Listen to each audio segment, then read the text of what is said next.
நேர்கள் அனைவரையும் ஜெயா பிளஸ் தொலைக்காட்சியினுடைய ஏனென்ற கேள்வி விவாத நிகழ்ச்சிக்காக நான் உங்கள் அனைவரையும் சந்திப்பதில் எல்லையற்ற மகிழ்ச்சி அடைகிறேன்.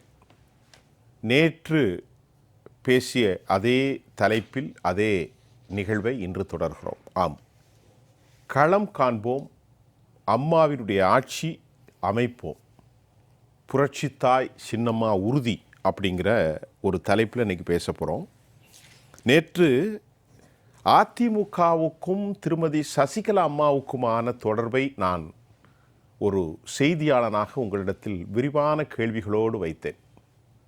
தமிழ்நாடு முழுவதும் இருந்து அதற்கான விடைகளையும் நாம் பெற்றுக்கொண்டிருக்கிறோம். உண்மைதான், வரலாற்றின் அடிச்சுவட்டில் மாசு மறுவற்ற கருப்பு கரையில்லாத வரலாற்றை நீங்கள் சொல்லியிருக்கிறீர்கள், எங்களுக்கே தெரியாது என்றும் கூட இன்றைக்கு பலர் சொல்லக்கூடிய அந்த மகிழ்ச்சியான தருணத்தில் உண்மை எப்போதும் வெல்லும், அதில் எந்த விதமான மௌனிப்பும் கிடையாது என்பதை நாம் தெளிவுபடுத்த வேண்டிய கடப்பாடும் பொறுப்பும் இருக்கிறது. தோழர்களே, மனித வாழ்க்கையில் வரலாறு மிக முக்கியமான ஒன்று. வரலாற்றில் புனையப்பட்டதென்றால் அது புராணங்கள், அது மனிதர்களின் கற்பனைகள், அது சித்தீகரிக்கப்பட்ட ஒன்று. 1984களுக்கு பின்பு அதிமுக வரலாற்றை நாம் உண்மையாக சொன்னோம். 87, 89, கடந்த காலம் 91, நேற்றைய எனது ஆவணங்களை நான் பேசிய அந்த வீடியோ பதிவுகளை பார்த்தாலே உங்களுக்கு தெரியும். அது வரலாற்றில் எப்போதும் உண்மை தெரிந்து கொள்ளுங்கள். யார் இந்த சசிகலா என்ற தலைப்பிலே தான் நாம் உரையாற்றினோம், கதைத்தோம், பேசினோம். இன்றைக்கு அவர்கள் களம் காண்போம், அம்மாவின் ஆட்சி அமைப்பதற்கு என்று அழைப்பு விடுத்திருக்கிறார்கள். தமிழ்நாட்டிலிருந்து சாறை சாறையாக கட்சியிலே பல கட்சி சார்ந்தவர்கள், அதிமுகவினுடைய அடிநாத தொண்டர்கள், சாமானியர்கள், எங்களுக்கு ஒன்றும் வேண்டாம், கட்சி ஒன்றுபட்டு ஒரு மாபெரும் உயரத்தில் இருக்க வேண்டும். இங்கே கூட ஒரு தலித் சமூகத்தை சார்ந்த அன்பு சகோதரர் கண்ணீர் விட்டு அழுத காட்சியும் கூட சில மாதங்களுக்கு முன்பு நாம் பதிவு செய்திருந்தோம். உணர்ச்சி வசப்பட்டு சின்னம்மா நீங்கள் வாருங்கள் அப்படியெல்லாம் பேசிய காட்சிகளை நாங்கள் பதிவு செய்திருக்கிறோம், இன்றும் ஆவணப்படுத்தப்பட்டிருக்கிறது. இன்றைக்கும் அதைத்தான் பேசப் போகிறோம். காலத்தின் தேவை. தமிழ்நாட்டில் அம்மாவின் ஆட்சி அமைப்பதும், தீய சக்திகளை வேறறுப்பதும், வேரோடும் வேரடி மண்ணோடும் அவர்களை ஆட்சியிலிருந்து அப்புறப்படுத்துவது, நிறைய பேச போகிறோம்.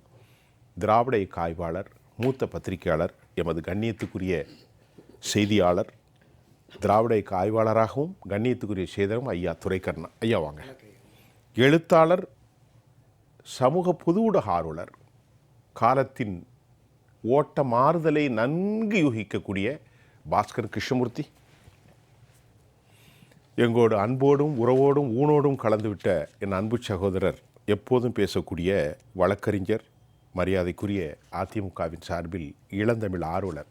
சார் வணக்கம். வணக்கம்.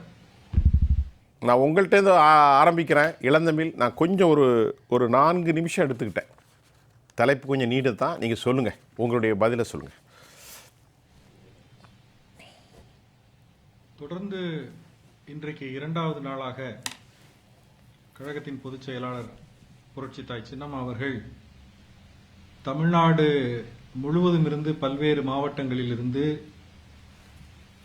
ஆதரவு தெரிவிக்கக்கூடிய சாதாரண தொண்டர்கள், பல்வேறு கட்சிகளில் இருக்கக்கூடிய நிர்வாகிகள், பொது நலன் சார்ந்து பணியாற்றக்கூடிய இயக்கங்கள், மகளிர் குழுக்கள், இன்ன பிற ஆதரவு சக்திகளாக இருக்கக்கூடிய அரசியல் கட்சிகளுடைய தலைவர்கள், நிர்வாகிகள் புரட்சித்தாய் சின்னம்மா அவர்களை சந்தித்து தங்களுடைய ஆதரவினை தெரிவித்துக் கொண்டு வரக்கூடிய நிகழ்வு நடந்து கொண்டிருக்கிறது என்பதை நீங்கள் அறிவீர்கள். இந்த சந்திப்புக்கு இடையே கழகத்தின் பொதுச் செயலாளர் புரட்சித்தாய் சின்னம்மா அவர்கள் அந்த நிர்வாகிகளோடு, தொண்டர்களோடு வந்து ஆதரவு சக்திகளோடு பேசுகின்ற போது பல்வேறு முக்கியமான விஷயங்களை எடுத்துச் சொல்லி எப்படிப்பட்ட வியூகத்தை அமைப்பது சரியாக இருக்கும், ஏன் தான் இவ்வளவு காலம் பொறுமையாக இருந்தேன், என்ன மாதிரியான வியூகத்தை நாம் அமைக்க வேண்டி இருக்கிறது, எப்படியெல்லாம் கஷ்டப்பட்டு இந்த இயக்கத்தை வளர்த்தெடுத்தோம் என்று இதய தெய்வம் புரட்சி தலைவி அம்மா அவர்களுடைய காலத்திலே புரட்சி தாய் சின்னம்மா அவர்கள் அம்மாவோடு இணைந்து கண்ட களங்கள், அவர்களுக்கு ஏற்படுத்தப்பட்ட கொடுமைகள், பின்னப்பட்ட சதிவலைகள், அதிலிருந்தெல்லாம் எப்படி மீண்டு வந்தோம், இவ்வளவு துன்பத்தை அனுபவித்து இப்படியெல்லாம் கஷ்டப்பட்டு துன்பப்பட்டு இந்த இயக்கத்தை வளர்த்துவிட்டு இன்றைக்கு எப்படியும் மனம் திருந்தி தவறு இழைத்தவர்கள், துரோகம் இழைத்தவர்கள் மனம் திருந்தி ஒன்றிணைவார்கள் என்றுதான் நான் காத்திருந்தேன்.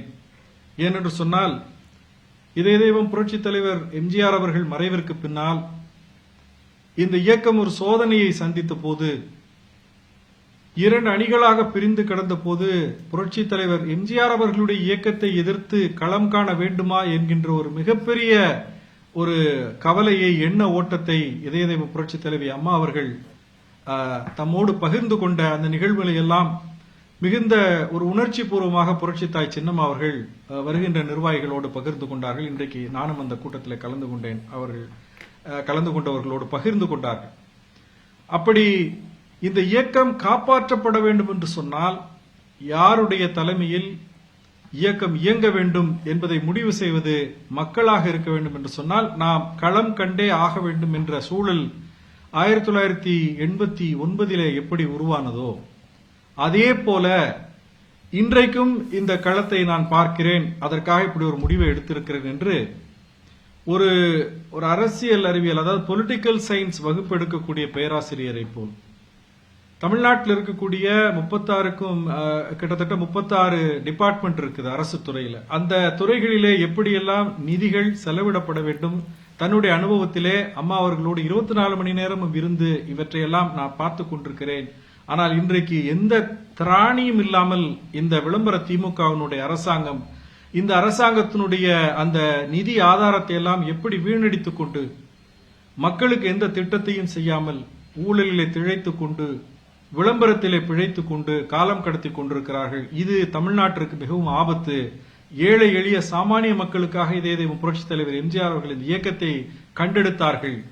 அப்படிப்பட்ட மக்களுக்கு எந்த பயனும் அளிக்காமல் இன்றைக்கு இந்த விளம்பர திமுக தடம் புரண்டு போய் கொண்டிருக்கிறது. இதனை தட்டி கேட்க வேண்டும் என்று சொன்னால், இந்த உறுதியான முடிவை எடுத்து களம் காண வேண்டிய சூழல் இருக்கிறது என்று சொல்லி, அதே போல பொருளாதார புள்ளி விவரங்களை எல்லாம் நிறைய சொல்லி, இதய தெய்வம் புரட்சி தலைவி அம்மா அவர்கள் 1991 ஆண்டு ஆட்சி பொறுப்புக்கு வந்த போது கிட்டத்தட்ட 1.5 லட்சம் அல்லது 2 லட்சம் கோடிகள் இந்த அரசாங்கத்தினுடைய கடனாக இருந்தது. ஆனால் அவ்வளவு குறைவான கடன் சுமை இருந்த போது அரசினுடைய அந்த நிதியை வைத்துக் கொண்டு எப்படிப்பட்ட திட்டங்களை எல்லாம் நாங்கள் மக்களுக்கு கொடுத்தோம். ஆனால் இன்றைக்கு இந்த விளம்பர திமுக படிப்படியாக இந்த தமிழ்நாட்டு அரசாங்கத்தினுடைய கடனை 10 லட்சம் கோடி ரூபாய்க்கு கொண்டு வந்துவிட்டு மக்களுக்கு என்ன புதிய திட்டங்களை நடைமுறைப்படுத்தி இருக்கிறது, மக்கள் எந்த அளவுக்கு பயன்பட்டு இருக்கிறார்கள் என்று பார்த்தால் எதுவுமே இல்லை என்பது மிகுந்த வேதனை அளிப்பதாக புரட்சி தாய் சின்னம்மா அவர்கள் குறிப்பிட்டு, இந்த நிலையெல்லாம் மாற்ற வேண்டும் என்று சொன்னால் நாம் எப்பாடுபட்டாவது இந்த மக்களுக்கு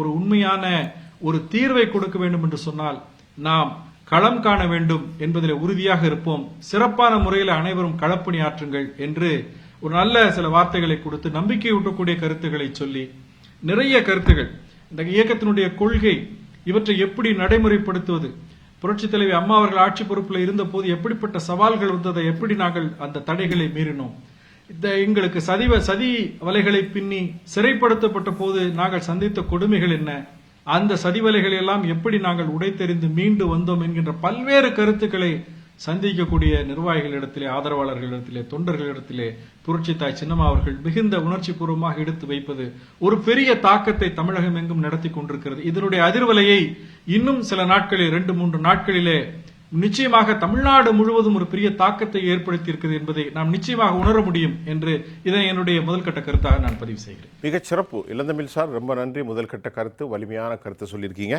நம்மோடு தற்போது கல்வியாளரும் தமிழக அரசியலில் பொது ஊடக ஆர்வலருமாகிய திரு பாஸ்கர் கிருஷ்ணமூர்த்திட்ட ரொம்ப பொருத்தமான இந்த நிகழ்வில் கேட்க போகிறோம். பாஸ்கர் கிருஷ்ணமூர்த்தி சார் வணக்கம். சார், இப்போ இந்த நிகழ்வில் அதிமுக என்கின்றதை பற்றி வரலாற்றை நான் உங்களுக்கு சொல்ல வேண்டியதில்லை. கடந்த 5 தசாப்தங்களாக பார்க்கிறீர்கள். தற்போது ஏற்பட்டிருக்கக்கூடிய இந்த கொதிநிலை, மக்களின் எழுச்சி, மனமாற்றம், தேவையின் தேவை, எவ்வாறு அமைந்திருக்கிறது? நிச்சயமாக இதற்கான தேவை மிக நிச்சயமாக இருக்கிறது. ஏனென்றால் கடந்த சில ஆண்டுகளாக நாங்கள் தொடர்ந்து எழுதியும் பேசிக்கொண்டு வருகிறேன். என்னென்னா, அனைத்து இந்திய அண்ணா திராவிட முன்னேற்ற கழகம் என்பது மற்ற அரசியல் கட்சிகளைப் போல அல்ல. இது வந்து it's a very unique party by itself. நான் தொடர்ந்து சொல்லிட்டே வரேன். உலக வரலாற்றிலே ஆமாம், அது ஏன் அது வந்து ஒரு தனித்தன்மை வாய்ந்த இயக்கம் அப்படின்னு சொன்னால், இந்த ஒரு இயக்கம்தான் உலக அளவில் அரசியல் களத்தில் இந்த ஒரு இயக்கம்தான் முற்றிலுமாக சாமானியர்களுக்காக மட்டுமே நிறுவப்பட்ட ஒரு இயக்கம். Very good. 2 பெரும் தலைவர்கள், மக்கள் தலைவர் எம்ஜிஆர் அவர்கள், அம்மையார் ஜெயலலிதா அம்மையார் இருந்தாங்க. 2 பேருமே பெரும் தலைவர்களாக இருந்த போதிலும் அவர்கள் தம்மை சாமானியர்கள் ஒருவராகத்தான் நடந்து கொண்டார்கள். சாமானியர்கள் இப்போது 77லேருந்து அம்மையார் ஜெயலலிதா அவர்கள் மறைந்த வரையில் எம்ஜிஆர் ஆகட்டும் அல்லது அம்மையார் ஜெயலலிதா ஆகட்டும் எல்லாருமே வந்து அவங்க குடும்பத்தில் ஒருத்தராக தான் அவங்கள பார்த்தாங்க. அவர் மிகப்பெரிய ஆளுமை பெற்ற ஒரு தலைவராக இருந்தாலும் கூட அப்படி தான். அவர்களுடைய வடிவமைத்த அந்த அரசியல் இருக்கு இல்லையா, அது ரொம்ப பிரமாதமான ஒரு அரசியல். 1972 அக்டோபர் 17 அன்றைக்கு மக்கள் தலைவர் எம்ஜிஆர் அவர்கள் இந்த அனைத்து அண்ணா திராவிட முன்னேற்ற கழகத்தை தொடங்கிய போது, அதை நிறுவிய போது அவருக்கு இருந்த மனநிலை ஒன்று தான். இந்திய குடியரசில், இந்திய ஜனநாயக குடியரசில் சாமானியர்கள் இடம்பெறுகிற ஒரு அரசியல் இயக்கம் வேண்டும். அவர்களுக்கு அரசியல் அதிகாரம் வேண்டும். அடித்தட்டு மக்களுக்கு அந்த அரசியல் அதிகாரம் சென்று சேர வேண்டும், நேரடியாக சென்று சேர வேண்டும். இதற்காக வடிவமைக்கப்பட்டதுதான் அனைத்து இந்திய அண்ணா திராவிட முன்னேற்ற கழகம். ஒவ்வொரு முறையும் நான் சொல்லுவேன், இப்போது கூட சொல்லுவேன், வணக்கத்துக்குரிய ஆசிரியர் அங்கே இருக்காங்க பக்கத்தில், திரும்பவும் சொல்கிறேன், அனைத்து இந்திய அண்ணா திராவிட முன்னேற்ற கழகம் தலைவர்கள் நடத்துகிற இயக்கம் அல்ல, தலைவர்களை நம்பி இருக்கக்கூடிய ஒரு கட்சி அல்ல. அது சாமானியர்களுக்கான கட்சி. இந்த கட்சி என்னோட கட்சிங்க, இது ஐயாவோட கட்சி, இது உங்களுடைய கட்சி, இந்த பொதுமக்கள் ஒவ்வொருத்தருக்குமான இயக்கம் அது. It's for all. ஆமாம், சாமானியர்களுக்கான, அனைவருக்குமான. இன்ஃபேக்ட் நம்முடைய நண்பர் அவங்களுக்கு தெரிந்திருக்கும், ஒரு 10 ஆண்டுகளுக்கு முன்பு வரை இங்கே பார்த்தீங்கன்னாக்க இது மாதிரியான பொதுத் தேர்தல் நடைபெறும் போது விருப்ப மனு வழங்குவாங்கல்ல, அப்படி நீங்கள் பார்த்தீங்கன்னாக்க மறுநாள் நீங்கள் செய்தித்தாளில் தொடர்ந்து ஒரு வாரம் 10 நாள் பார்த்தீங்கன்னாக்க பழங்குடியின மக்கள், அடித்தட்டு மக்கள் குடும்பமாக வந்து விருப்ப மனு வாங்கி கொடுப்பாங்க. அப்போ வந்து போய் கேட்பாங்க, அதுவும் குறிப்பிட்ட ஒரு இனத்தை சேர்ந்த ஒரு மக்கள். ஆமாம், அவங்க வந்து கொடுப்பாங்களா, அப்போ எல்லாமே கேட்பாங்க, நீங்கள் எந்த தைரியத்தில் கொடுக்குறீங்க அப்படின்னு சொல்லிட்டு. நான் சொன்னேன், அதெல்லாம் இல்லைங்க, நாங்கள் வந்து கொடுக்குறோம், எங்களுக்கு நிச்சயமாக வாய்ப்பு கொடுப்பாங்க. அந்தளவுக்கு நம்பிக்கை, எவ்வளோ நம்பிக்கை பாருங்கள் இந்த இயக்கத்தின் மேலே. வேறு எங்கேயாவது நீங்கள் பார்த்துட்டீங்களா, வேறு எந்த ஒரு அரசியல் இயக்கத்திலாவது விருப்பமணி பெறுவதற்காக, அதை வாங்கி தருவதற்காக வரிசையில் நின்று கொண்டு அடித்தட்டு மக்கள் கொண்டு வந்து கொடுத்தாங்க? அனைத்து நாடு முன்னேற்றங்கள் அரசியல் வரலாற்றில் மட்டும்தான் நடந்தது. அது ஒரு பெரிய சாதனை. சாதனை இல்லை, சாமானியர்களுங்க. 1977 நான் சாட்டை கேட்க போகிறேன், வேறு ரூட்டில் நீங்கள் சொல்லி முடிச்சிருங்க. 1977 வேட்பாளர்களுடைய பட்டியல் வெளியிடப்படுகிறது. 1977 முதல் சட்டமன்ற தேர்தலில் நான் வந்து விழுப்புரத்தை சேர்ந்தவன், சரிங்களா. விழுப்புரம் ஒரு பக்கத்தில் இருக்க திருநாவூர் தொகுதியில் யார் வேட்பாளர் அறிவிச்சிருக்காங்கன்னு பார்த்தா, அங்கே ஒரு டீ கடை வச்சு நடத்திட்டு இருக்காரு. அவர் டீ கடையில் காலிலேருந்து ராத்திரி வரைக்கும் அவர் எப்போ பார்த்தா எம்ஜிஆர் பாடல்கள் தான் போட்டுட்ருப்பார். எம்ஜிஆரோட ரசிகர் யாரையாவது இல்லைன்னு சொல்லிட்டு வந்தால் இலவசமாக தான் டீ கொடுப்பார். அவரே வந்து ரொம்ப சாதாரண வரிய நிலைமையில் இருக்கக்கூடியவர். ஐயா, ஒரு சின்ன கருத்து. நான் திருச்செந்தூர் தொகுதியை சேர்ந்தவன். அருள்மிகு திருமுருகான் வாசிக்க கூட அது திருச்செந்தூர். அதில் மூக்குப்பொடி விற்கக்கூடிய அமிர்தராஜ் 1900 ஐயாவுக்கு தெரியும் நினைக்கிறேன். அமிர்தராஜ் 77 வெற்றி வாகை சூடி வருகின்ற போது சிறு பையனாக பார்த்தேன். சொல்லுங்கள். ஆமாம், என்னென்னா அது மாதிரி நாங்கள் வந்து டெய்லி அங்கே போய் அந்த கடையில் இருந்து டீ குடிச்சிருக்கோம், பார்த்துருக்கோம். திடீர்னு பார்த்தா அறிவிப்பு வருது, இவர் வந்து சட்டமன்ற உறுப்பினராக வேட்பாளராக நிறுத்தப்படுகிறார், வெற்றி பெற்றார், சட்டமன்ற உறுப்பினராக வந்தார். தமிழகம் முழுக்க நீங்கள் சொன்ன மாதிரி தான் 1977, 80, 84, 89, அஃப்கோர்ஸ் அப்போ 2ஆக பிரிந்திருந்தது, 91, 2001, 2011, 2016 வெற்றி பெற்ற சட்டமன்ற உறுப்பினருடைய வாழ்க்கை வரலாறு பாருங்கள். எல்லா எளிமைய மக்கள், விளிம்பி நிலையில் மக்கள். 60லிருந்து 70% மேலான சட்டமன்ற உறுப்பினராக இருந்தவர்கள்லாம் முதன்முறையாக உள்ள வந்தவங்க. சட்டமன்றத்துக்குள்ள அதிகாரத்தை முதன்முறையாக பார்த்தவர்கள். அவங்களோட பின்புலம் பார்த்தீங்கன்னா ரொம்ப சாதாரணமான பின்னணி. யாருமே பரம்பரையாக தாத்தா மகன் அப்படிலாம் இல்லை. இங்கே குடும்ப அரசியல் கிடையாது, இங்கே சாதி அரசியல் கிடையாது, மத அரசியல் கிடையாது, இங்கே எதுவுமே இல்லை. இது சாமானியர்களுக்கான ஒரு அரசியல், சாமானியர்களுக்கான ஒரு இயக்கம். நான் ஏன் இந்த அளவுக்கு எந்த ஒரு அரசியல் கட்சிகள் இல்லாமல் இந்த ஒரு கட்சிக்காக மட்டும் நான் பேசுகிறேன், எனக்கு தெரியும். ஏன்னா சாமானியர்களுக்கான இயக்கம் இது. இதோட தேவை என்றைக்குமே இருக்கும். சாமானியர்களுக்கு தேவை இருக்குல்ல. ஆமாம், அவரோட குரல் ஒலிக்கணும்ல. அது எப்பவும் உண்டு, அது எப்போவுமே உண்டு. மக்கள் தலைவர் எம்ஜிஆர் அவர்களாக இருக்கட்டும், வணக்கத்துக்குரிய அம்மையார் ஜெயலலிதாவாக இருக்கட்டும், அவங்களை பேசுகிறதெல்லாம் சாமானியர்களின் குரல். அதனால தான் அவர் மிகப்பெரிய ஆளுமையாக அவர்களால் இருக்க முடிந்தது. நீங்கள் யோசிச்சு பாருங்கள், அனைத்து இந்திய அண்ணா திராவிட முன்னேற்ற கழகத்தில் அதில் இருக்கக்கூடிய யாராவது வருவதாவது இது இந்த சாதிக்காக இருந்தது, இந்த மதத்துக்காக இருந்தது, அல்லது இந்த பிரிவுக்காக இருந்தது, இந்த மொழிக்காக இருந்தது, ஒன்றுமே இல்லை. சாமானியர்கள் எங்களை எல்லாம் பார்த்து எல்லாருக்கும் கூட ஒரே ஒரு அடையாளம்னா நம்ம சாமானியன், நான் ஒன்றும் மிக இந்த காமன் மேன் ஆங்கிலத்தை சொல்கிறாங்க இல்லையா, அதுதான் சாமானியன். அந்த மாதிரி இருக்கக்கூடிய ஒருவருக்காக தான் இது. இதைத்தான் எம்ஜிஆர் வடிவமைத்தார். இதைத்தான் வணக்கத்துரிய அம்மையார் ஜெயலலிதா அவர்களும் முன்னெடுத்தார்கள். இப்போ நான் என்ன கேட்குறேன் அப்படின்னா, யாருக்கு அந்த அதிகாரம், யாருக்கு அந்த பொறுப்பு இருக்கிறது என்று சொன்னால், சாமானியர்களுக்கு யார் வழிநடத்துவதற்கான ஆற்றல் இருக்கிறதோ அவர்களுக்கு தான் அந்த பொறுப்பு இருக்கிறது. எனக்கு அதிகாரம் வேண்டாம், எனக்கு பதவி வேண்டாம், என்னுடைய பெயர் வரும் அப்படிங்கிறதெல்லாம் இல்லை. அனைத்து எல்லாருக்கும் பொதுவானது. ஆனால் அது வழிநடத்துவதற்கு யாரோ ஒரு கணக்கு வழக்கு பார்க்குறதுக்கு முறையாக கொண்டு செல்வதற்கு யாரோ தலைமை ஒன்று வேண்டும், அவ்வளோதான். அதுக்கு மேலே தலைமைக்கு எந்த மக்கள் தினம் வந்த போது அப்படி தான். மக்கள் திலகம் இருந்த போதும் சரி, அம்மா ஜெயலலிதா அவர்கள் இருந்த போதும் சரி, எல்லாரும் எப்படி நடத்துனாங்கன்னா அவர்கள் நல்ல தெளிவாக புரிந்திருந்தது. இந்த அரசியல் அவர்களுக்கு புரிந்தது. இந்த அரசியல் இயக்கம் எதற்காக நிறுவப்பட்டது என்பது அவர்களுக்கு புரிந்திருந்தது. இன்றைக்கு வரைக்கும் சொல்கிறேன் சார், இன்றைக்கு வரைக்கும் நான் சொல்கிறேன். பல அரசியல் தலைவர்கள்ட்ட பல்வேறு தேர்தல் பேச்சுக்களை பார்த்தபோது கூட 1977 முதல் சட்டமன்ற தேர்தலும் போது மக்கள் தலைவர் எம்ஜிஆர் அவர்கள் ஆற்றிய உரை இருக்குல்ல, இன்றைக்கு வரைக்கும் பொது தேர்தல் உரை என்றால் மிகச்சிறந்த உரை அதுதான். எங்களுக்கு நாணயம் கொண்டவர்கள் வேண்டாம், நாணயம் உள்ளவர்கள் வேண்டும் தான் எம்ஜிஆர் பேசுவார். உண்மையிலே ரொம்ப சரியான, அதுதான் சாமானியர்களுக்கான இயக்கம். அதையும் அதில் பொறுப்பில் இருக்கிற தயவு செய்து உணர்ந்து கொள்ளுங்கள் தான் சொல்கிறேன். எல்லாரும் ஒன்றிணையுங்கள், சாமானியர்கள் இயக்கமாக அது கொண்டு செல்லுங்கள், உங்களுக்காக வெற்றி எப்போதுமே அங்கே காத்திருக்கிறது. அதுதான் முக்கியம். துரைக்கண்ண ஐயா, நான் உங்கள்கிட்ட கேள்வி வைக்கிற அளவுக்கு இல்லை, எல்லாம் தெரிந்தவர். 50 ஆண்டு காலம் என்ன கட்சியினுடைய வாழ்விலும் உலகம் சுற்றும் வாலிபனாகவே அமர்ந்திருக்கிறீர்கள். அப்படி என்றால் உங்களுடைய இந்த கட்சி பயணம் 73களில் 72களுக்கு பின்பே ஆரம்பித்தது. தற்போதைய நிலை எந்தவாறு? அண்ணா திராவிட முன்னேற்ற கழகம் என்கிற மாநில கட்சியை 1972 அக்டோபர் 17 மக்கள் திலகம் பொன்மனச்செம்மல் புரட்சித் தலைவர் எம்ஜிஆர் தொடங்குகிறார். 76ஆம் ஆண்டில் அனைத்து இந்திய அண்ணா திராவிட முன்னேற்ற கழகம் என்கிற ஒரு தேசிய இயக்கமாக அதை கொண்டு வருகிறார். 7 முறை ஆட்சி கட்சியாக இருந்தது. 31 ஆண்டுகள் இந்த மண்ணை ஆண்ட ஒரு மகத்தான கட்சி. 10 ஆண்டுகளுக்கு மேலாக இந்த மக்களுக்கான நல்லாட்சியை பொன்மனச்செம்மல் புரட்சித் தலைவர் நடத்தினார். அவருடைய முதல் தேர்தல் உரை என்பது 77 சொன்னார், என்னை அழிப்பதற்கு, இந்த கட்சியை அழிப்பதற்கு சிலர் சதி செய்கிறார்கள். ஒரு ராமச்சந்திரனை அழித்து விட்டால் இந்த அதிமுக அழிந்துவிடும் என்று கருதுகிறார்கள். அட பைத்தியக்காரர்களா, இந்த ஒரு ராமச்சந்திரனை அழித்தால் 1000 ராமச்சந்திரர்கள் இந்த கட்சியிலே தோன்றுவார்கள். இது தொண்டர்களுக்கான கட்சி. அண்ணாவின் உருவம் பொறித்த இந்த கொடி 1000 ஆண்டுகளை கடந்தும் பட்டொளி வீசி பறக்கும் என்றார். அதற்கு பிறகு பொன்மனச்செம்மல் புரட்சித் தலைவர் எம்ஜிஆர் அவருடைய மறைவுக்கு பிறகு இந்த கட்சியை தலைமையேற்று வழிநடத்திய அம்மா செல்வி ஜெயலலிதா அவர்களும் 100 ஆண்டுகளை கடந்தும் அண்ணா திராவிட முன்னேற்ற கழகம் ஆட்சி அதிகாரத்திலே இருக்கும் என்றார். இந்த இருவரும் தலைவர்கள் மிகச்சிறந்த ஆளுமை, மக்கள் செல்வாக்கு, 100% தொண்டர்களின் ஆதரவோடு கட்சியை வழிநடத்தியவர்கள், வெற்றி பாதையில் பயணித்தவர்கள். 53 ஆண்டுகளில் இந்த இயக்கம் ஒரு பின்னடைவை, சரிவை, தோல்வியை சந்தித்து விட்டதே என்று கட்சியினுடைய 2 கோடிக்கும் மேற்பட்ட தொண்டர்கள் கவலையும் கண்ணீருமாக இருக்கிறார்கள். யார் இதை மீட்டெடுப்பார்கள், யார் இதை வழிநடத்துவார்கள், யார் இதை வெற்றி பாதைக்கு கொண்டு செல்வார்கள் என்று ஏங்குகிறார்கள். அதற்கு தீர்வாக திருமதி வி.கே. சசிகலா அவர்கள் களம் இறங்கி இருக்கிறார். களம் காண்போம், வெற்றி பெறுவோம் என்கிற அந்த சுலோகத்தோடு வந்திருக்கிறார். தாமதமாக வந்தாலும் இது ஒரு சரியான நேரம் என்று கூட நாம் கருதலாம்.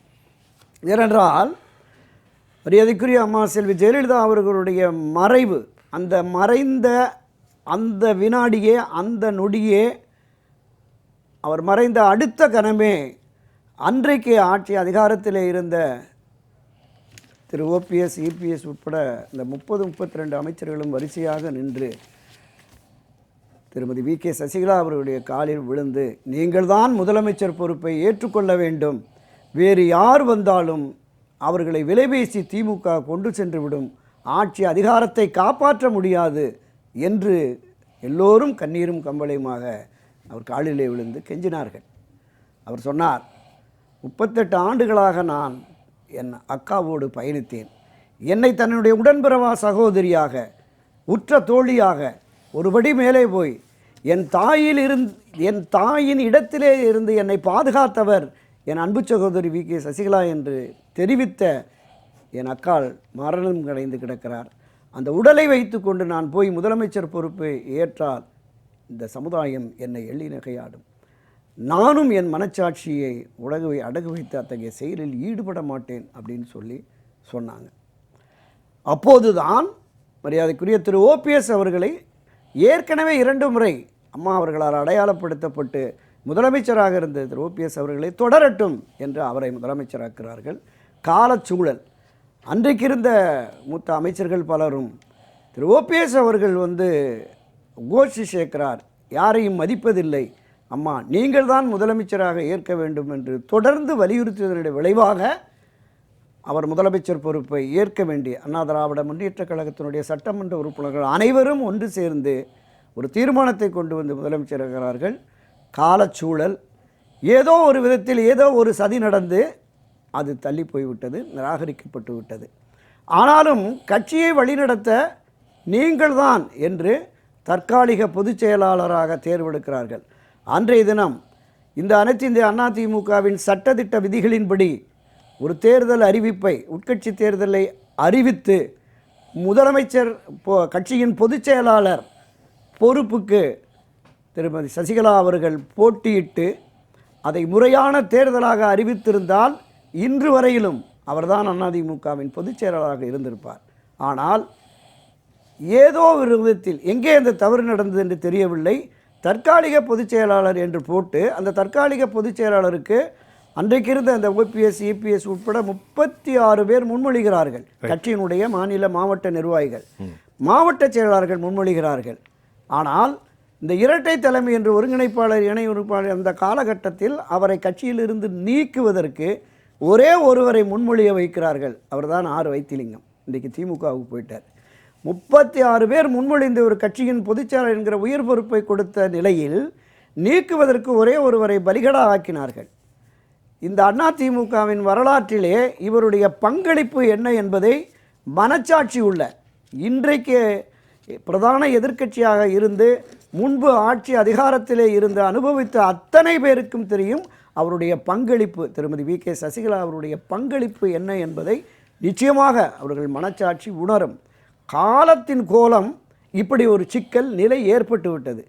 ஒரு மிகப்பெரிய நெருக்கடி வந்த பொழுது முதலமைச்சராக யார் என்று அறிவித்துவிட்டு அடுத்த நாளே சிறைக்கு போகிறார். 4 ஆண்டுகள் சிறைவாசம் அனுபவித்து விட்டு அந்த சிறை காலத்திலே அதிமுகவிற்கு பாதகமாக அல்லது அதிமுகவுக்கு எதிராக ஏதாவது ஒரு செயலில் ஈடுபட்டாரா? இல்லை. பெங்களூரிலிருந்து திரும்புகிற பொழுது ஒட்டுமொத்தமாக அதிமுகவினுடைய பெருத்த ஆரவாரத்திடையே கிட்டத்தட்ட 20-24 மணி நேரம் அங்கிருந்து வருகிறார். வந்தவர் நேரடியாக தீவிர அரசியலில் ஈடுபடுகிறேன் என்று தலைமை கழகத்துக்கு சென்றிருக்கலாம், பொறுமை காத்தார். அம்மாவனுடைய நினைவிடத்திற்கு செல்லுகிறேன் என்றால் அனுமதிக்கவில்லை. அதே தினம் எடப்பாடி பழனிசாமி தலைமையிலான அரசு தான் இருந்தது. அந்த அரசாங்கம்தான் மரியாதைக்குரிய அம்மா செல்வி ஜெயலலிதா அவனுடைய நினைவிடத்திற்கு கூட செல்ல விடாமல் தடுத்தார்கள். இந்த நிலைப்பாட்டை எல்லாம் பொறுத்து கடந்த பல பதிவுகளில் நான் குறிப்பிட்டது போல சிறை கொட்டடியில் இருக்கிற அந்த சிரமங்கள் போக்குவரத்து அவ்வளவையுமே சகித்து கொண்டு எப்படியாவது கட்சி ஒன்றுவிட வேண்டும். 2021 தேர்தலின் போது மீண்டும் அம்மாவின் ஆட்சி அமைவதற்காக நான் தற்காலிகமாக ஒதுங்கி இருக்கிறேன் என்று ஒரு அறிக்கை வெளியிட்டு தான் போனார். எப்படியாவது ஒன்றிணையும் வலிமைமிக்க அதிமுக உருவாகிவிடும், மீண்டும் அம்மாவின் ஆட்சியை புரட்சித் தலைவர் எம்ஜிஆர், மரியாதைக்குரிய செல்வி ஜெயலலிதா ஆகியோர் நடத்திய அந்த மக்களுக்கான நல்லாட்சியை கொண்டு வந்து விடுவோம், இது நிச்சயம் நடக்கும் என்று கருதி காத்திருந்தார். 4 ஆண்டுகளாக காத்திருந்து இப்போ இலவு காத்த கிளியாக நிலைமை மாறி இருக்கிறது. ஆனாலும் கூட அவருடைய போர்க்குணம் நிச்சயமாக எல்லோரும் அறிந்த ஒன்றுதான். ஒரு எந்த ஆயுதத்தை எடுப்பது என்பதை என் எதிரி தான் தீர்மானிப்பான் என்கிற பொழுது அவர் துரோகியை வீழ்த்துவதற்கு எந்த ஆயுதத்தையும் எடுப்பார் என்பது நிதர்சனம். இது என் முதற்கட்ட பதிவு. அடுத்து பேசும். சிறப்பு. இளந்தமிழ் ஆர்வலன், இன்றைக்கு பேசிக்கொண்டிருக்கிறோம். ஆனாலும் அம்மையார் அவர்கள் அனைவரையும் சந்தித்து கொண்டிருக்கிறார். நாம் பேசிக்கொண்டிருக்கிற போதே பார்க்கிற போது ஏராளமான மக்கள், விளிம்பு நிலை மக்கள், ஏராளமானவர்கள். ஆனாலும் கூட ஒரு ஹெக்டிக் டாக், அதாவது ஒரு பரபரப்பான அரசியல் நிலையில் இதனுடைய விளைவுகள், த கான்சிக்வன்சஸ் எப்படி இருக்கும் என்று நீங்கள் நம்புகிறீர்கள்? புரட்சித்தாய் சின்னம்மா அவர்களுடைய இன்றைய நடவடிக்கைகள் என்ன தாக்கத்தை ஏற்படுத்தும் நீங்க கேட்கிறீங்க. புரட்சித்தாய் சின்னம்மா அவர்களுடைய இந்த முயற்சி அல்லது இவ்வளவு காலம் ஒரு குறிப்பிட்ட காரணத்துக்காக ஒரு நல்ல எண்ணத்தோடு பொறுமையாக அமைதி காத்திருந்தது மாறி இன்றைக்கு இந்த எடப்பாடி பழனிசாமியினுடைய நடவடிக்கைகளினால் இதய தெய்வம் புரட்சித் தலைவர் எம்ஜிஆர் அவர்கள் உருவாக்கி இதய தெய்வம் புரட்சித் தலைவி அம்மா அவர்கள் வலுவாக்கிய இந்த கட்சி தன்னுடைய எதிர்காலத்தை இழந்து சின்னாபின்னமாகிவிடும் என்பதை அனைவரும் உணர்ந்திருக்கிறார்கள் என்பதை புரட்சித்தாய் சின்னம்மா அவர்கள் குறிப்பிடுகிறார்கள். அதே போல எடப்பாடியினுடைய வேட்பாளர்கள் பெருமளவிலே தோற்று போய்விட்டால் அது இந்த தீய சக்தி திமுகவுக்கு சாதகமாகிவிடும் என்று அந்த கவலை இருக்கிறது. எனவே எப்படி 1989 ஒரு கடினமான முடிவை எடுத்து சேவல் சின்னத்திலே தேர்தலை சந்தித்து 27 பேர் வெற்றி கண்டு தமிழ்நாட்டினுடைய முதல் எதிர்க்கட்சி தலைவராக அம்மா அமரக்கூடிய அந்த மிகப்பெரிய ஒரு சாதனை நிகழ்ந்ததோ அதே போல இந்த தேர்தலில் புரட்சித்தாய் சின்னம்மா அவர்களுடைய வேட்பாளர்கள் களம் கண்டு ஒரு மிகப்பெரிய ஒரு தாக்கத்தை, ஒரு மாற்றத்தை, ஒரு பெரிய பிரளயத்தை தமிழ்நாட்டு அரசியலிலே உருவாக்க இருக்கிறார்கள் என்பதுதான் நீங்க கேட்கக்கூடிய அந்த தாக்கமாக இருக்கும். ஒருவராக வந்து பார்த்துக் கொண்டிருக்கிறார்கள். ஒவ்வொரு நாளும் பல்வேறு மாவட்டங்களில் இருந்து நான் முதல்லே குறிப்பிட்டது போல வந்து பார்த்து கொண்டு போகிறார்கள். இதுல இன்னும் கூட ஒரு சிலர் ஒரு சந்தேகத்தை அவர்கள் மனசில் இருக்கக்கூடிய விஷயத்தை எல்லாம் வெளியே சொல்லுகிறார்கள். என்னவென்றால் 2021 மாதிரி ஏதாவது பின்வாங்கி விடுவார்களோ என்று. அம்மா அவர்கள் கூட கிறிஸ்துமஸ் தினத்தில் அவங்க செய்தியாளர்களை சந்திக்கும் போது மிக குறிப்பாக குறிப்பிட்டு சொன்னார்கள், 2021 நான் ஒதுங்கி இருந்து அமைதியாக வேடிக்கை பார்த்தது போல் இந்த தேர்தலில் செய்ய மாட்டேன் என்று அறுதியிட்டு உறுதியாக சொல்லி இருக்கிறார்கள். அதனுடைய தொடர்ச்சியாக இப்பொழுது தன்னுடைய வியூகங்களை அமைத்து என்னுடைய வேட்பாளர்கள் களத்திலே நிற்பார்கள் என்று பேரறிஞர் அண்ணா அவர்களுடைய நினைவு நாளிலே குறிப்பிட்டிருக்கிறார்கள். எனவே இதில் எதுவும் பின்வாங்கல் இருக்குமோ, மாற்று கருத்து இருக்குமோ என்கின்ற ஐயப்பாடு புரட்சித்தாய் சின்னம்மா அவர்களுக்கு ஆதரவாக வந்து நிற்க வேண்டும் என்று எந்த கட்சியில் இருக்கக்கூடிய நிர்வாகிகளாக இருந்தாலும் தொண்டர்களாக இருந்தாலும் இதய தெய்வம் புரட்சித் தலைவர் எம்ஜிஆர் அவர்களுடைய இதய தெய்வம் புரட்சித் தலைவி அம்மா அவர்களுடைய விசுவாசிகளாக நலன் விரும்பிகளாக இருக்கக்கூடியவர்கள், கழகத்தின் நலன் விரும்பிகளாக இருக்கக்கூடியவர்கள் தாராளமாக புரட்சித் தலைவி புரட்சித்தாய் சின்னம்மா அவர்களை அவர்களுடைய தலைமையை ஏற்றுக்கொண்டு முழு மனதாக முழு நம்பிக்கையோடு இந்த பயணத்திலே அவர்கள் தங்களை இணைத்துக் கொள்ளலாம். இன்னும் ஒன்றையும் குறிப்பாக புரட்சித்தாய் சின்னம்மா அவர்கள் குறிப்பிட்டார்கள். இந்த இருவரும் தலைவர்கள், இதய தெய்வம் புரட்சித் தலைவர் எம்ஜிஆர், இதய தெய்வம் புரட்சித் தலைவி அம்மா அவர்கள் நூற்றாண்டுகளானாலும் இந்த இயக்கம் மக்களுக்கான பணியை செய்யும் என்று எப்படி சூளுரைத்தார்களோ அந்த கனவை நினைவாக்குகின்ற வகையில் நிறைய இளைஞர்களை இந்த இயக்கத்திலே சேர்க்க வேண்டும். இந்த இயக்கத்திற்கு ஒரு புதிய ரத்த ஓட்டத்தை பாய்ச்ச வேண்டும். இதன் மூலம் தொடர்ந்து இந்த இயக்கம் மக்களுக்கான சேவையை செய்ய வேண்டும் என்ற அந்த தலைவர்களுடைய இருவரும் தலைவர்களுடைய கனவை நினைவாக்குவது என்னுடைய முழு முதற் கடமை என்று புரட்சித்தாய் சின்னம்மா அவர்கள் குறிப்பிட்டிருக்கிறார்கள் என்று சொன்னால், நீங்க கூட குறிப்பிட்டீங்க எப்படிப்பட்ட தியாகங்களை, வலிகளை, எப்படிப்பட்ட கொடுமைகளை முகம் கொடுத்திருக்கிறார்கள் என்று பார்த்தால் இந்த 96ஆம் ஆண்டு 97ஆம் ஆண்டு காலகட்டத்தில் கண்டிப்பா புரட்சித்தாய் சின்னம்மா அவர்கள் சிறைப்படுத்தப்பட்ட போது குடிக்கின்ற தண்ணீரிலே சோப்பு தூளை கலந்து 4 மாத காலம் அந்த தண்ணீரை குடித்துக் கொண்டுதான் அவர் வாழ்ந்திருக்கிறார். சட்டத்துறை அமைச்சர் சிறை கண்காணிப்பாளருக்கு தொலைபேசி செய்து புரட்சித்தாய் சின்னம்மா அவர்களுக்கு அழுத்தம் கொடுக்க வேண்டும் என்று எத்தனையோ நெருக்கடியை கொடுத்த போதும், சிறை அதிகாரிகள் புரட்சித்தாய் சின்னம்மா அவர்களுக்கு நெருக்கடி கொடுத்த போதும் மிக கடுமையான எச்சரிக்கை விடுத்து அவர்களை திருப்பி அளித்த புரட்சித்தாய் சின்னம்மா அவர்கள் சோப்பு தண்ணீரை குடித்து அதிலே தன்னுடைய உடல்நலம் கெட்டு போனதை நினைவுபடுத்தினார்கள். இந்த தியாகத்தை வேறு யார் அந்த இயக்கத்தில் செஞ்சிருக்காங்க? கண்டிப்பா கண்டிப்பா. இன்றைக்கு வாய்க்கிழிய பேசக்கூடியவர்கள் என்ன தியாகத்தை செய்திருக்கிறார்கள்? அது மட்டுமா, 89ஆம் ஆண்டு பாண்டிச்சேரியிலே தேர்தல் பிரச்சாரத்தை முடித்துக் கொண்டு அம்மா அவர்கள் குறிப்பாக இந்த தேதியும் சொன்னாங்க. பிப்ரவரி 23ஆம் நாள் 2 மணிக்கு நிகழ்ச்சியை முடித்துட்டு வரும்போது விடுவதற்குள் ஏராளமான கார்கள் இதய தெய்வம் புரட்சி தலைவி அம்மா அவர்களும் புரட்சி தாய் சின்னம்மா அவர்களும் பயணம் செய்த காருக்கு முன்னும் பின்னும் பல கார்கள் வந்து கொண்டிருந்தாலும், வரிசையாக வந்து கொண்டிருந்தாலும், காத்திருந்து ஒரு திமுக கொடி போட்ட, திமுக சின்னம் வரையப்பட்ட ஒரு ஜல்லி ஏற்றக்கூடிய ஒரு லாரி மீண்டும் மீண்டும் வந்து புரட்சி தாய் சின்னம்மா அவர்களும் இதய தெய்வம் புரட்சி தலைவி அம்மா அவர்களும் பயணம் செய்த அந்த காரை இடித்து விபத்தை ஏற்படுத்தி அவர்களை கொல்லலாம் என்று சதி செய்திருக்கிறார்கள். ஆனால் புரட்சி தாய் சின்னம்மா அவர்கள் தனக்கு எப்பேற்பட்ட காயம் ஏற்பட்டது, 86 தையல்கள் கண்ணை சுற்றி போடப்பட்டிருக்கிறது என்று அந்த செய்திகளை எல்லாம் அவர்கள் சொல்லும் போது ரொம்ப உணர்ச்சி பூர்வமாக இருந்தது. இப்படிப்பட்ட தியாகத்தை இந்த இயக்கத்திற்கு யார் செய்திருக்கிறார்கள்?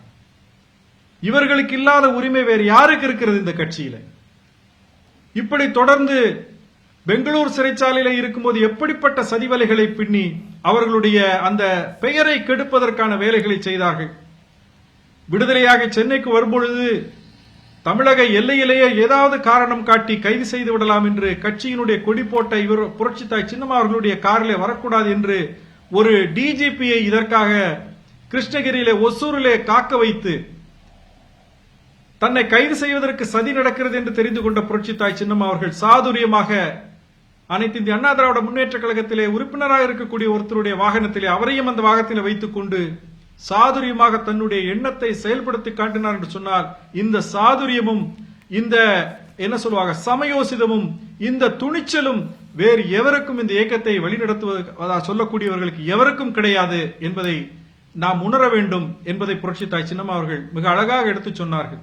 அது மட்டுமல்ல, இப்படிப்பட்ட சதிகளை எல்லாம் பார்த்து கொண்டு தமக்கு துரோகம் இழைக்கக்கூடியவர்கள் எப்படி மனம் திருந்தி ஒரு நல்ல முடிவுக்கு வருவார்கள், இந்த இயக்கம் ஒன்றுபட வேண்டும் என்று ஒன்றுபட்டுவிடும் என்ற நம்பிக்கையில காத்திருந்தேன். ஆனால் இது மிகவும் தவறாக போகிறது, இனியும் பொறுத்திருக்க முடியாது என்று ஒரு தீர்க்கமான முடிவு எடுத்திருக்கிறார்கள். கண்டிப்பாக இந்த தேர்தலை எந்த வடிவத்தில் புரட்சி தாய் சின்னம்மா அவர்கள் தன்னுடைய ஆதரவாளர்களை களத்திலே இறக்கப் போகிறார்கள் என்பதை, அவர்களை எப்படி களம் காண வைக்கப் போகிறோம் என்பதை வெகு விரைவில் அறிவிப்பார்கள் என்ற நம்பிக்கை எனக்கு இருக்கிறது. ஒரு 2 நாட்களிலோ 3 நாட்களிலோ அல்லது ஒரு வாரத்திற்குள்ளாகவோ மிக அழகாக அதனை அவர்கள் முன்னெடுத்து செல்வார்கள். அவர்களுடைய வேட்பாளர்களை களத்திலே நிற்பார்கள் என்பது மட்டும் எந்தவித சந்தேகத்திற்கும் இடமால மிக மிக உறுதியான ஒன்று என்பதை நான் சொல்லிக்கொள்ள விரும்புகிறேன்.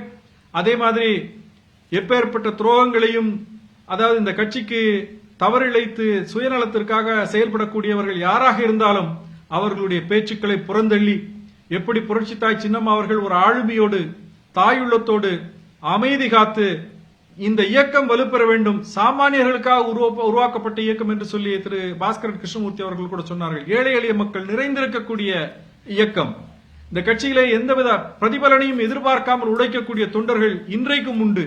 அப்படிப்பட்டவர்களுடைய வாழ்க்கை பாதுகாக்கப்பட வேண்டும், தமிழ்நாட்டினுடைய பொருளாதாரம் பாதுகாக்கப்பட வேண்டும், மக்களுடைய அந்த வாழ்வாதாரம் உயர வேண்டும், சட்டம் ஒழுங்கு பாதுகாக்கப்பட வேண்டும், பெண்கள் பாதுகாப்பாக இருக்க வேண்டும் என்று சொன்னால் இந்த விளம்பர திமுகவை வீட்டுக்கு அனுப்ப வேண்டும். அந்த வீட்டுக்கு அனுப்பக்கூடிய வேலையை செய்யக்கூடிய திராணியுள்ள ஒரே தலைவராக புரட்சி தாய் சின்னம்மா அவர்கள் மட்டும்தான் இருக்கிறார்கள் என்று தமிழ்நாடு பூராவும் சிதறி கிடக்கக்கூடிய ஆதரவு சக்திகள் அவர்கள் எந்த கட்சியில இருந்தாலும் அணி திரண்டு வந்து புரட்சி தாய் சின்னம்மா அவர்கள் கரத்தை வலுப்படுத்தி அவர்களுக்கு பின்னாலே களம் காண்பதற்கு தயாராக வேண்டும் என்பதை நான் உறுதியாக சொல்லிக்கொள்ள விரும்புகிறேன். நன்றி. இளந்தமிழ் சார் இணைப்பில் இருங்க, நம்ம 2வது பேசுவோம். துரைக்கண்ணன் ஐயா, சொல்லுங்க. இப்போ சசிகலா என்கின்ற ஒரு ஆளுமை தொடர்ந்து தனது வாழ்க்கையில் 40 ஆண்டுகள் இந்த இயக்கத்திற்கான, நேற்று பேசியதை இன்னைக்கு ஒரு 2வது கேட்குறேன். நிச்சயமாக இதில் சமீப காலமாக அவர் சந்தித்த துரோகங்கள், எதிரிமை முகாமிலிருந்து அவர் மீது வீசப்பட்ட கணைகள், கபட வேடத்தரித்தனம், வன்மம், அச்சமும் படபடப்பும் சிலருக்கு ஏற்பட்டு விட்டது. எப்படி வந்து விடுவாரோ, இந்த இயக்கம் தலைத்து விடுமோ, இவர் வந்தால் நம்முடைய இருப்புக்கு கேள்வியாகுமோ என்று எல்லோரும், நான் எல்லோரையும் சொல்ல தயாராக இல்லை. அது மட்டும் இல்லாமல் சாதுரியம் மட்டுமல்ல, மிகச்சிறந்த பொறுமை, கடும் போக்கான சொல்லாடல்கள் அவர் மீது பயன்படுத்தப்பட்ட போது கூட அதற்கு எந்த விதமாகவும் அவர் எதிர்வினை ஆற்றாத பொறுமை, பலருக்கும் கடந்த காலத்தில் வாழ்வளித்த பெருமை, எல்லோரையும் அரவணைத்தார். இன்ன சாதி இன்னைக்கு இருந்தார்கள்ல பாருங்க, அந்த பதவியில் இந்த பதவியில் அங்கே இருந்த இங்கே இருந்த என்ன தெரியாமலே இன்றைக்கு முகத்தை திருப்பிக் கொள்வோர் அனைவருக்கும் வாழ்வளித்து அவர்களை அரியாசனையில் அமர்த்தி அழகு பார்த்தவர். உண்மைதானே? நிச்சயமா நான் சொல்லுது பொய்யா? நிச்சயமா நிச்சயமா. அடுத்து, எந்த நிலையிலும் அச்சுறுத்தலுக்கு அஞ்சாதவர். 87 கட்சி உடைந்த போது கருணாநிதியின் மூலம் கொடுக்கப்பட்ட எல்லா விளைவுகளையும் நீங்க சொன்னார் இல்லையா, இளந்தமிழ் சோப்பு தண்ணீர் வரைக்கும் அச்சுறுத்தலுக்கு அஞ்சாதவர். துரோகத்தை வாழ்க்கையில் கொஞ்சமும் நினைக்காதவர். ஒரு சாட்சி சொல்லிவிட்டு போயம்மா என்று அன்று சொன்னார்கள், மறுத்து விட்டார். கடைசி வரைக்கும், அவருடைய மரணம் வரைக்கும் தோழியாகவும் தாயாகவுமே இருந்தார். இதை யார் சொல்லியிருக்கிறா? அம்மா சொன்ன. அம்மாட்ட யாராவது சொல்ல சொன்னா சொல்லுவாங்களா? இல்லை இல்லை. அது ஜெயலலிதாட்ட நடக்குமா? நிச்சயமா நடக்கும். ரைட்.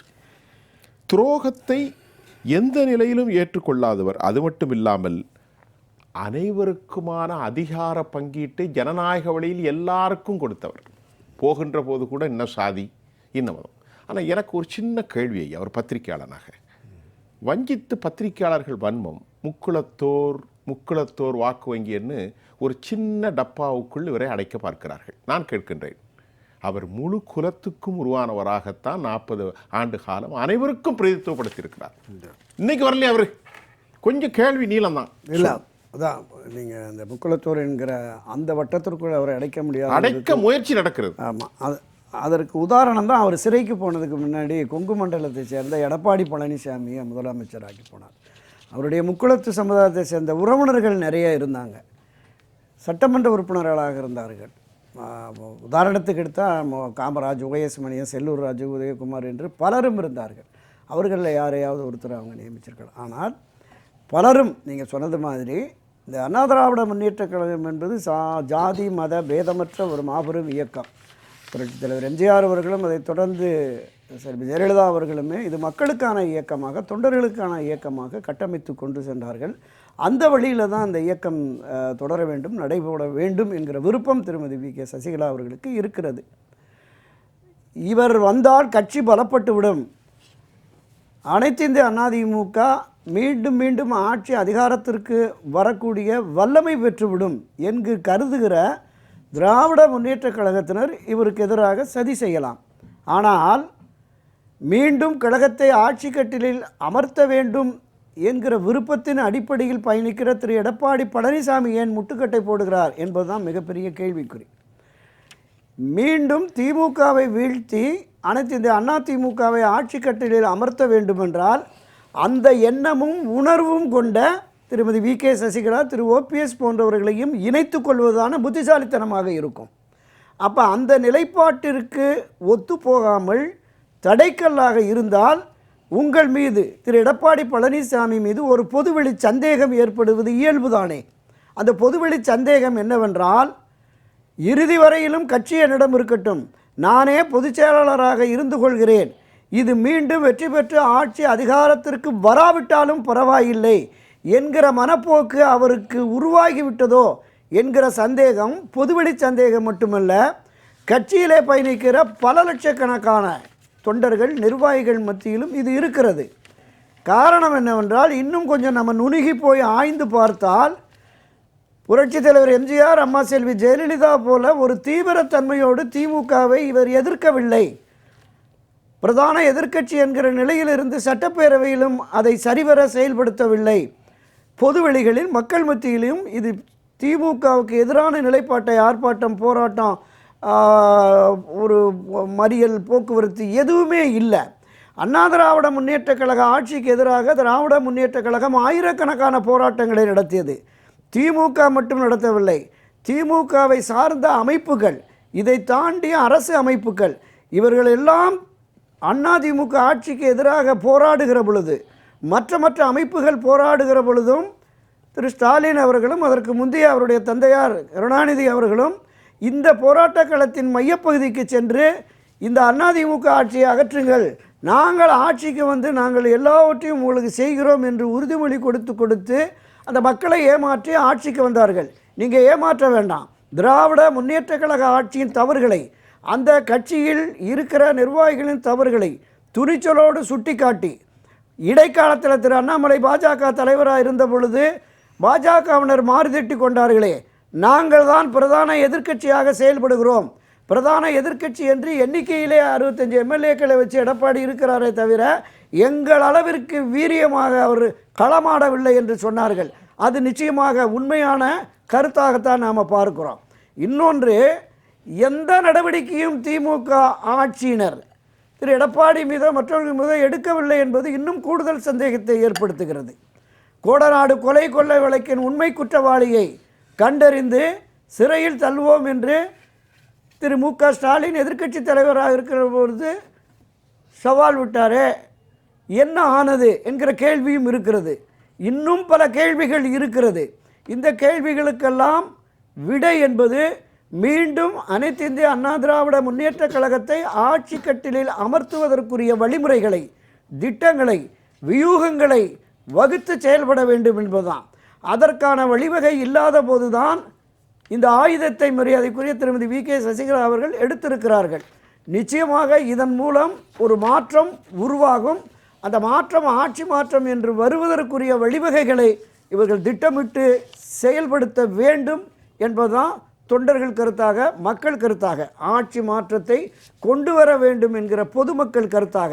அதனால்தான் இந்த கடந்த 2-3 தினங்களாக அவரை பல்வேறு பகுதிகளிலிருந்து சென்று சந்தித்து ஆதரவு நிலைப்பாட்டை தெரிவிக்கிறார்கள். பல்வேறு அமைப்புகள், ஆன்மீக அமைப்புகள், பல முக்கிய பிரமுகர்கள் எல்லோருமே.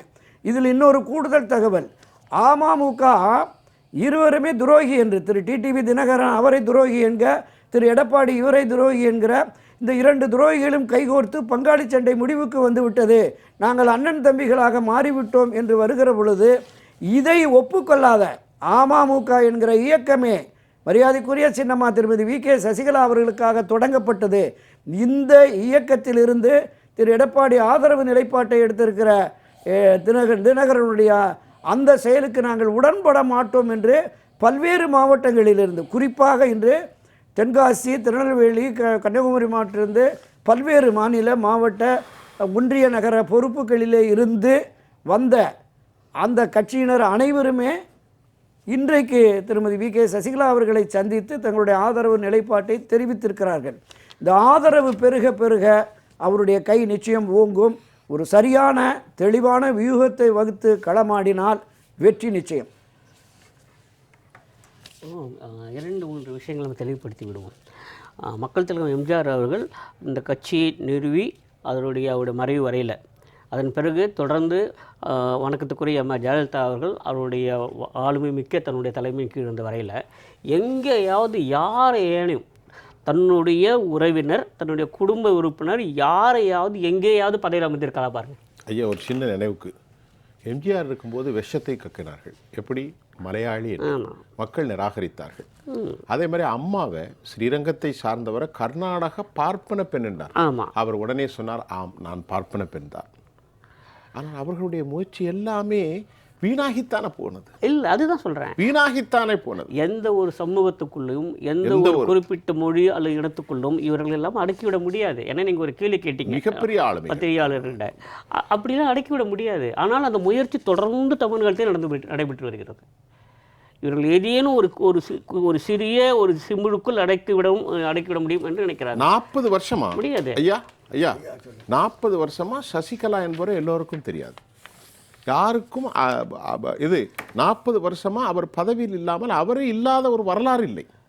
ஆனால் இன்னைக்கு ஏன் பத்திரிகைக்காரன் முக்குளத்தோர் வாக்கு வங்கின்னு எழுதுறான்? 40 வருஷமா எழுதலையே. எல்லோருக்குமான அதிகாரத்தை கொடுத்தார, கீழே இருந்தவர்கள் எல்லாம் மேலே தூக்கி வளர்த்தார, அனைவருக்கும் கூட்டணி அமைத்தார, கட்சியில் நிழல் முதல்வர் என்றெல்லாம் எழுதினீர்களே, அன்னைக்கு முக்குளத்தோர்னு எழுதலையே, இன்னைக்கு ஏன் கண்டெயின் பண்ண பார்க்குற? கேள்வி வரும் இல்லை? பதில் சொல்லுங்க. இது ஒரு திட்டமிட்ட சதி. ஆமா, எப்போதுமே அஇஅதிமுகவினுடைய தலைமைப்படுத்துக்கு யாராவது வந்தால் இப்படியெல்லாம் ஏதேனும் ஒரு சமூகத்துக்குள்ளே அவர்களை அடக்கிவிட வேண்டும் என்ற எண்ணம் மாற்று அணியிலிருந்து தான் வரும். பொதுவாக எதிர்கட்சியிலிருந்து தான் வரும். அது உள்கட்சியிலே வருகிறது என்று சொன்னால் அவர்களுடைய நோக்கம் சரியில்லை. அவங்களுக்கு ஏதோ உள்நோக்கம் இருந்திருக்கு. இதெல்லாம் வேண்டிய அவசியம் இல்லை. யோசிச்சு பாருங்களேன். ஒரு இயக்கம் வலுவாக இருக்க வேண்டும், ஒற்றுமையாக இருக்க வேண்டும் என்பவர்கள் நல்லவர்களா, இல்லை என்ன ஆனாலும் சரி இவர்களை நாங்கள் சேர்த்துக்கொள்ள மாட்டோம், நாங்கள் தான் எல்லாமே இந்த கட்சிக்கு என்று சொல்லவே நல்லவர்களா? நான் பொதுவான நிலையிலிருந்து பேசுகிறேன். யாருக்கும் ஆதரவாகவோ எதிர்ப்பாகவோ இல்லை. நம்முடைய நிலைமை என்ன? அஇஅதிமுக வலுவாக இருக்க வேண்டும், அந்த ஒரு குறிப்பிட்ட கட்சி மீண்டும் வரக்கூடாது என்பதிலேயே நாம் தெளிவாக இருக்கிறோம். ஏன்னா தமிழ் நலனுக்கு நல்லதல்ல, நமக்கு எந்த ஒரு எண்ணமும் இல்லைல்ல. வேறு என்ன இருக்குது? தனிப்பட்ட முறை நமக்கு என்ன இருக்கிறது? நமக்குன்னு எந்த ஒரு செயல் திட்டமும் இல்லை. நமக்கு ஒரே ஒரு மறைமுக செயல் திட்டமும் இல்லை. நேரடியான செயல் திட்டம் மக்கள் திரு எம்ஜிஆர் அவர்கள் நிறுவிய, வணக்கத்துக்குரிய எம் ஜெயலலிதா அவர்கள் வலுப்படுத்திய இந்த சாமானியர்களுக்கான இயக்கம் ஆட்சிக்கு வர வேண்டும். சாமானியர்களுக்கு எதிரான ஆட்சி இருக்கக்கூடாது. இவ்வளோதானே. இதில் ஏன் நீங்கள் முரண்படுகிறீர்கள்? ஏன் எல்லாரையும் சேர்த்துக்கொள்ள மறுக்கிறீர்கள்? எல்லாரையும் அரவணைத்து செல்வதுதானே அரசியல். அரசியல் என்பதே அரவணைத்து செல்வதுதான் அரசியல். சின்ன கேள்வி ஐயா, உலகத்தில் பல வரலாற்றை படிச்சிருக்கிறோம். கரிபாலுடைய வரலாறு, ஐன்ஸ்டீனுடைய அந்த கால வரலாறு, சர்ச்சிலுடைய வரலாறு நிறைய படிச்சிருக்கோம். எல்லா அரசியல் தலைவரும் எதிர்முகாமுகளை இருப்பதை வா என்று தான் அழைத்து பார்த்துருக்கிறேன் நான். ஆனால் பழனிசாமி மட்டும்தான் வராத என கண்டிஷன் போட்டு உலக வரலாற்றில் இப்படி ஒரு மனிதனை, இப்படி ஒரு வார்த்தை நான் கேட்டதில்லை. இல்ல, அதான் இந்த கட்சியினுடைய நிறுவன தலைவர் புரட்சித் தலைவர் எம்ஜிஆர் ஒரு தொண்டனை கூட இழக்க மாட்டேன் என்று தனக்கு எதிரான நிலைப்பாடு கொண்டு வரல அரவணைத்தார். அதே போலதான் செல்வி ஜெயலலிதா அவர்களும். நீங்க கடந்த காலத்துல 4 அணி போட்டி அதிமுக, ஜே அணி, ஜா அணி, எம்ஜிஆர் அதிமுக, புரட்சித் தலைவர் அதிமுக என்று முன்னணியினரெல்லாம் விலகிச் சென்று எதிர்நிலைப்பாட்டை எடுத்தவர்களெல்லாம் மறுபடியும் அரவணைத்து ஆட்சி அதிகாரத்திற்கு கொண்டு வர வேண்டும் என்று ஆர்.எம். வீரப்பன், பாண்டியன் போன்ற முக்கியமானவர்கள், எஸ்.சி. சோமசுந்தரம் தனி கட்சி தொடங்கி எதிராக போனார். அப்ப ஒரு மிகப்பெரிய ஆளுமை மிக்க, மக்கள் செல்வாக்கு மிக்க அந்த தலைவர்கள் அவர்களே எல்லோரையும் அரவணைக்கிற பொழுது எடப்பாடிக்கு ஏன் இந்த பிடிவாதம்? அதுதான் இப்ப ஐயா நீங்க படித்தவர் சொல்லட்டும். உலக வரலாற்றில் நான் கேட்கிறேன், பழனிசாமியை போன்ற புதிய சரித்திரம் படைத்தவர் யாரும் இல்லை. ஏன்னு கேளுங்க, எல்லாரும் எங்க வாங்க அப்படிதான் கூப்பிடுவாங்க, எல்லாரும் வாங்க. ஆனா இவர் மட்டும் வராது. அது என்ன நோக்கம்? பாருங்களேன், உலகம் சுற்றும் வாலிபன் திரைப்படம் வெளிவந்தால் நான் புடவை கட்டிக்கொள்வேன் என்று மதுரை மேயராக இந்த முத்து சொல்கிற போது அவரை மீண்டும் கட்சியில் சேர்த்துக் கொண்டார் மக்கள் தலைவர் எம்ஜிஆர். ஆமா, சேலை கட்டுவேன். ஆமா, அப்படி பேசுறாங்க. அதே மாதிரி அம்மையார் ஜெயலலிதா அவர்கள் ஜே அணியாக இருந்த போதும் சரி, அப்புறம் முதல்வராக வந்த போதும் சரி, அஇஅதிமுகவிலேயே எம்ஜிஆர் கீழ் பணியாற்றுறவர்களை எப்படியெல்லாம் அருவறுப்பாகலாம் ஆபாசமாகலாம் பேசினார்கள். அத்தனையும் மறந்து மீண்டும் சேர்த்து அவங்களுக்கு பொறுப்பையும் கொடுத்தார்கள். மிக கண்ணியமான பொறுப்பு, மிக உயர்ந்த, மிக நல்ல பொறுப்பு, மிக உயரிய பொறுப்பு. அழகு பார்த்து நடந்ததா இல்லையா? என்ன காரணம்? ஏன்னால் இது சாமானியர்களுக்கான இயக்கம், என்னோடது இல்லைங்கிற ஒரு எண்ணம் 2 பேருக்குமே இருந்தது. அவர்கள் தான் ஆளுமை மிக்க தலைமையாக இருந்தார்கள். ஆனாலும் அவர்களுக்கு ஒரு தெளிவு இருந்தது, இல்லை இது சாமானியர்களுக்கான இயக்கம். இப்போது நான் இந்த இடத்துல அமர்ந்திருக்கிறேன், அவ்வளோதான், இந்த பொறுப்பு என்னிடம் இருக்கிறது, அவ்வளோதான். ஆனால் இது தொடர்ந்து சாமானியர்களுக்காக இருக்க வேண்டும் என்கிற ஒரு எண்ணம் அவர்களுக்கு இருந்த ஒரு தெளிவு இருந்தது. அதனால் அந்த தெளிவும் அந்த எண்ணமும் இருந்தாலே போதும், ஒன்றுபட்டு விடும். ஒன்றுபட்ட அஇஅதிமுக தான் என்றைக்குமே தமிழகத்துக்கு நல்லது. கண்டிப்பாக அதை ஏன் உணர்ந்து கொள்ள மறுக்கிறார்கள் என்பதில் புரியவில்லை. நேயர்களே, தினமும் பல புதிய செய்திகளை நான் பகிர்ந்து கொண்டே இருக்கிறேன். லட்ச மக்கள் எமது நிகழ்ச்சியை பார்க்கிறார்கள். கடிதாசி வாயிலாகவும் அலைபேசி வாயிலாகவும் எம்மை தொடர்பு கொள்கிறீர்கள். நாங்கள் கூறுவது எதுவுமே பொய்மை அல்ல. இது ஒரு தேர்தல் பிரச்சாரம் அல்ல. இந்த களம் உண்மையின் வெளிப்பாடு. அது குறிப்பாக வேறு யாருக்கும் அல்ல. இந்த இயக்கத்தை விரும்புகிற 2 கோடி அதிமுக தொண்டர்களுக்கு ஒரு சுப செய்தி. இதுகாரம் ஏமாற்றம் அடைந்து இறுகிப்போன பாறைகளால் திறக்காதா என்றிருந்தவர்களுக்கு போயஸ் தோட்டம் என்று சொல்கின்றது. வாருங்கள், உங்கள் அனைவருக்கும் சுப செய்தி. ஆட்சி மாற்றம் இங்கு மட்டுமல்ல தோழர்களே, வரும் காலத்தில் மத்தியில் ஏற்படுகிற மாற்றங்களுக்கும் அதிமுகவின் பங்கு மாபெரும் இயக்கமாக இருக்கும். இது ஒரு பெரும் வளைகுடா. இவற்றில் வீசுகின்ற காற்றும், இவற்றினால் மையம் கொண்டிருக்கக்கூடிய புயலும் வறண்டு போன நிலங்களை, வற்றாத ஏரி ஆறுகளை வறண்டுவிட்டாலும் செழிப்படைய செய்யும். இதுதான் அதிமுக. பேசுவோம், காத்திருக்கிறது உள்ளங்களில் நிறைய விவகாரம் உண்மையும். நிகழ்ச்சியில் எங்களோடு பேசிய, உண்மையோடு பேசிய அதிமுகவினுடைய வழக்கறிஞர், கண்ணியத்துக்குரிய சகோதரர், இளந்தமிழ் ஆர்வலர், திராவிட இயக்க ஆய்வாளர் தோழர் துரைக்கண்ண ஐயா அவர்கள், கல்வியாளர் திரு பாஸ்கர் கிருஷ்ணமூர்த்தி, உங்கள் அனைவருக்கும் நன்றி. மீண்டும் மற்றொரு களத்தில் நான் உங்களை சந்திக்கின்றேன். அதுவரை உங்கள் அனைவரிடமிருந்தும் நான் உங்கள் சுஃபியான், ஜெயா பிளஸ் தொலைக்காட்சிக்காக நன்றி. மீண்டும் நாளை சந்திப்போம்.